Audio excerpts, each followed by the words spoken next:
मी आज अंड्याचं फिंगर चीज बनवते आहे। त्यासाठी मी ते एक भांडं घेतलं आणि 2 अंडी घेतली आहेत। ते अंडे पहिला मी हे फोडून घेते। तुम्हाला जेवढं जास्त बनवायचं असेल तर जास्त घ्या। मी ते 2 अंड्याचं बनवते। इथे अंडी फोडून घेतली। चवीप्रमाणे मीठ घालून घ्यायचंय। ज्याप्रमाणे अंडा असेल तसं थोडंसं फेडून घ्यायचं अंडा। इथे मीठ घातलं आणि अंडा फेडून घेतलंय। त्यामध्ये थोडंसं ते मी कांदा चिरून घेतलाय।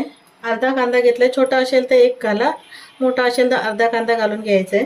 मी चिली फ्लेक्स घालते किंवा मिरची पावडर घातली ना तरी चालेल।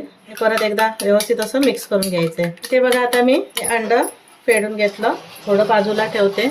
मी इथे एक भांडं घेतलंय बघा, पसरट थोडं भांडं घ्यायचं, थोडंसं तेल घालून घ्यायचं त्याला आणि सगळीकडे तेल ब्रशने लावा, तुम्ही हाताने लावा कसं पण चालेल। सगळीकडे असं थोडंसं तेल लावून घ्यायचं व्यवस्थित असं। हे बघा इथे मी आता हे भांड्याला डब्याला तेल लावून घेतलंय। अंडा आपण फेडून घेतलेलं ते घालून घेते। मुलांच्या आवडीचं खाऊ आहे त्याच्यामुळे मी चीज घालते।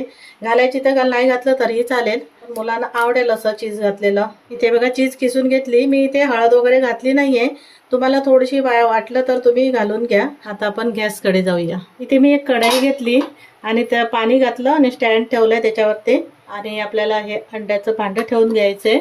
झाकण ठेवते आणि 10 ते 12 मिनिटं फास्ट गॅसवर वाफवून घ्यायचं, आपल्याला शिजून घ्यायचं अंडं।